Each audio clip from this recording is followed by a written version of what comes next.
Всяка година, в продължение на почти 2000, християните по света се подготвят с пост и молитва за посрещането и отпразнуването на Възкресение Христово.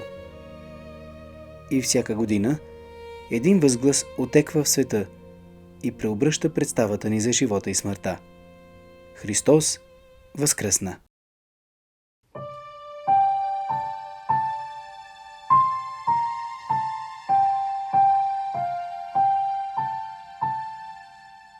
Целият цикъл, който подготвя Пасха, още от подготвителните недели на Митъра и Фарисей, на блудния син, те като че ли полека-лека издигат така духа и трепета на душата към този празник, който предстои да се посрещне с голяма радост, разбира се.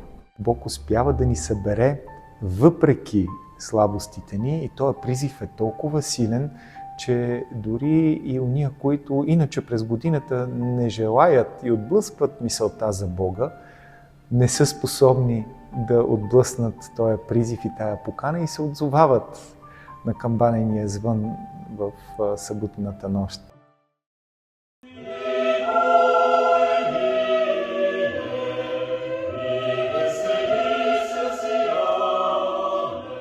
Подготовката за празника на празниците не протича единствено през последните няколко дни на Страстната седмица. Но тази подготовка е цяла година, защото Възкресение Христово е сърцевината на църковната година.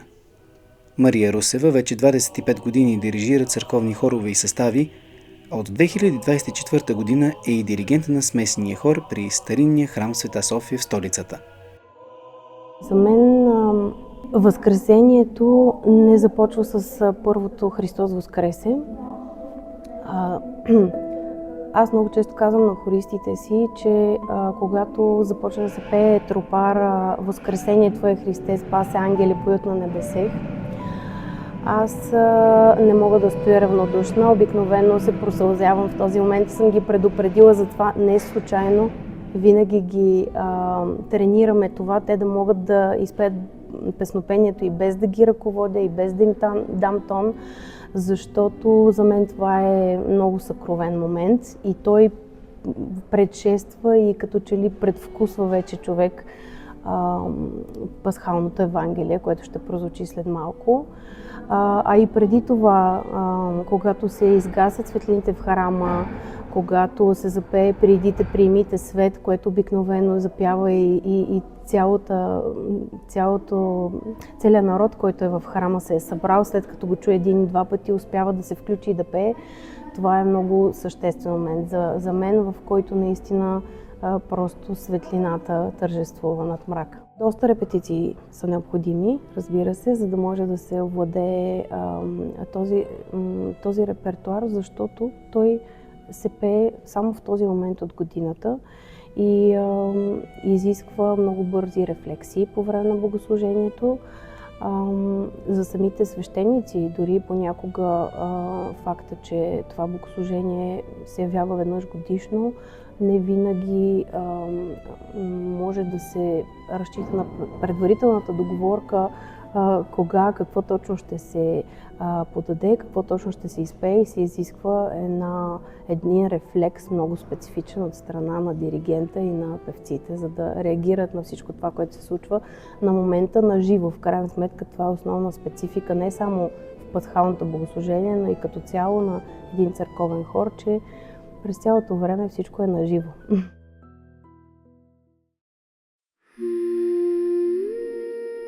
Може би на едно от малкото места в България, две църкви се намират на един и същи площад.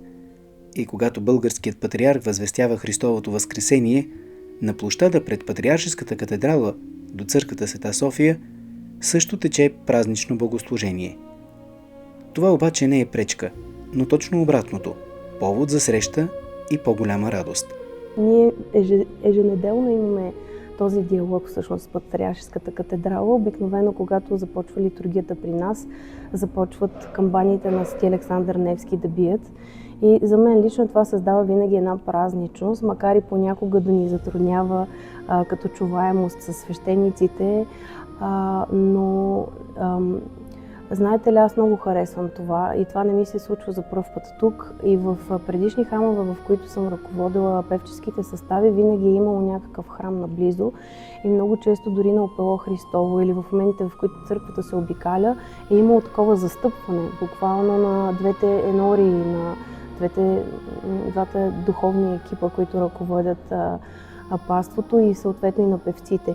И това нещо за мен е изключително красиво и смея да кажа, че така си представям и ангелските хорове как пеят абсолютно едновременно, макар и на пръв поглед разминавайки се, но всъщност това създава една пълнота и много интересен акустичен ефект, който много композитори използват нарочно принципно в произведенията си, за да постигнат точно тази звучност.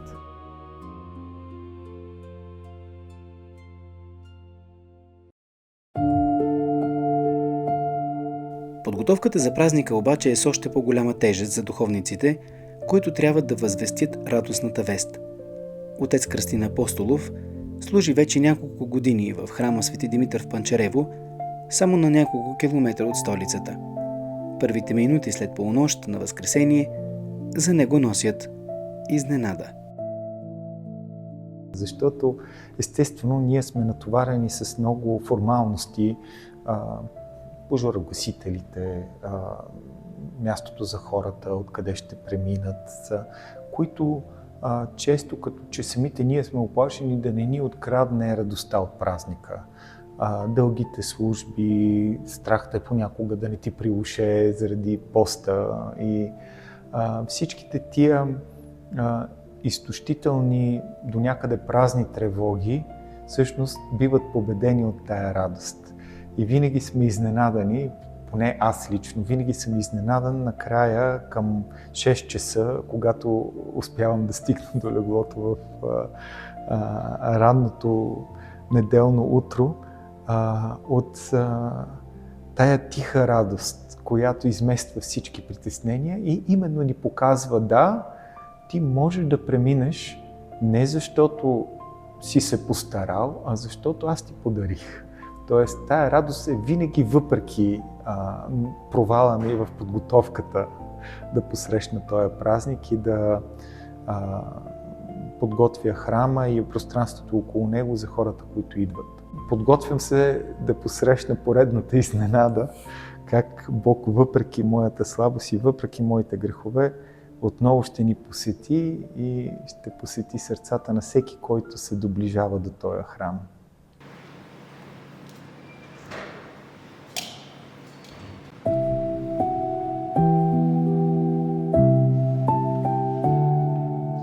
Подготовката за празника обаче не се заключава единствено до храма и богослуженията в него. Подготовката за Възкресение преминава и към поглеждането в човека отсреща. През добрата дума, малкия жест на помощ и утеха, през прегръдката и даването на надежда.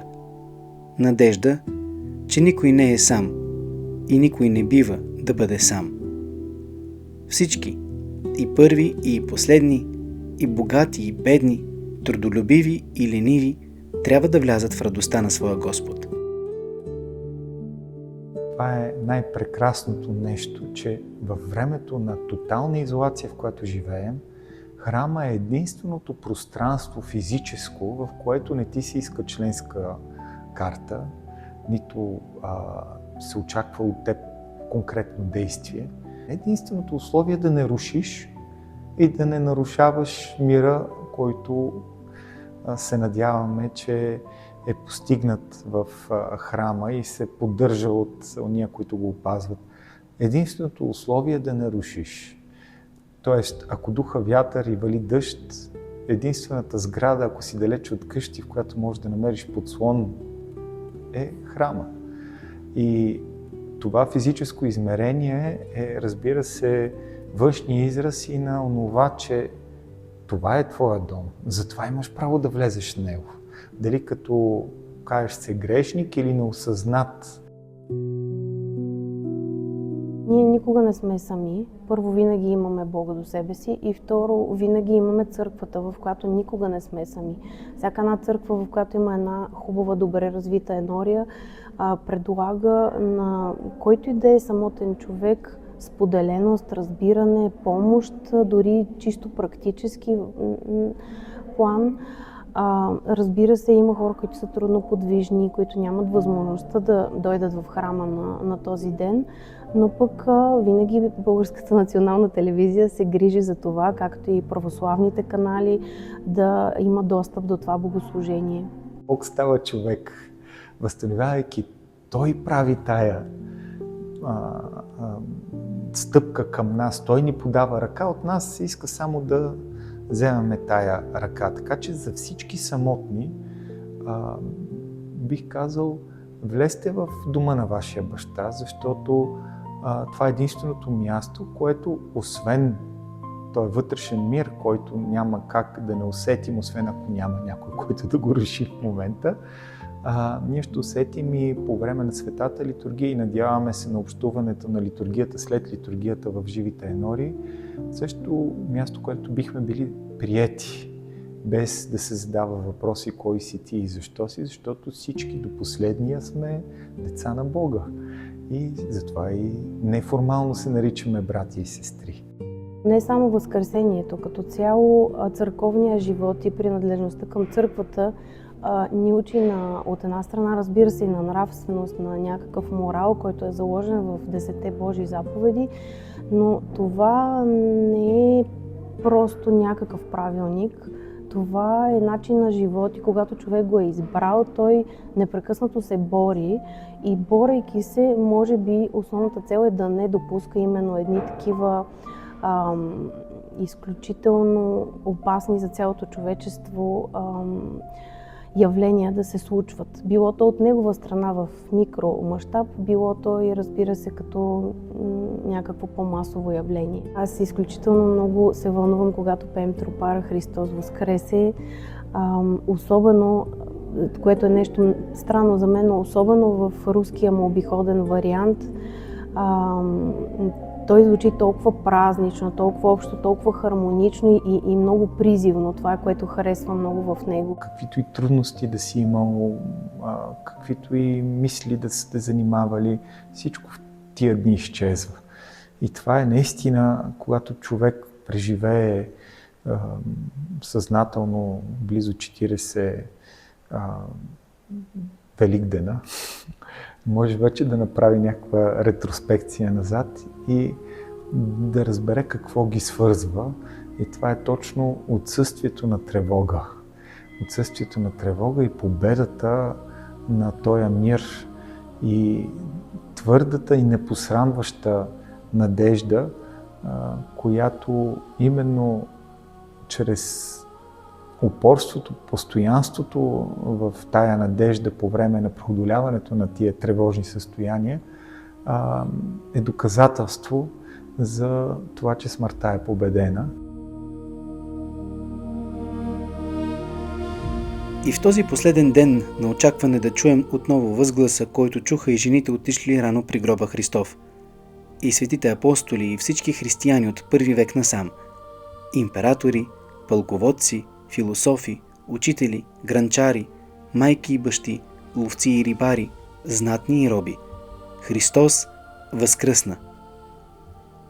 И в този ден на Възкресение църквата ни призовава да се прегърнем, да си кажем един на друг братя, на ненавиждащите ни да простим и да кажем: Христос възкръсна от мъртвите, като със смърт смъртта потъпка, и на тия, които са в гробовете, дарува живот.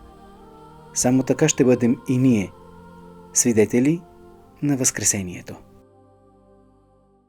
В смутните времена, в които живеем, чувайки постоянно за войни, смърт, жестокости, неправда, конфликти, които раздират нашия свят, ние имаме една едничка надежда. Христос воскресе! Воистина воскресе!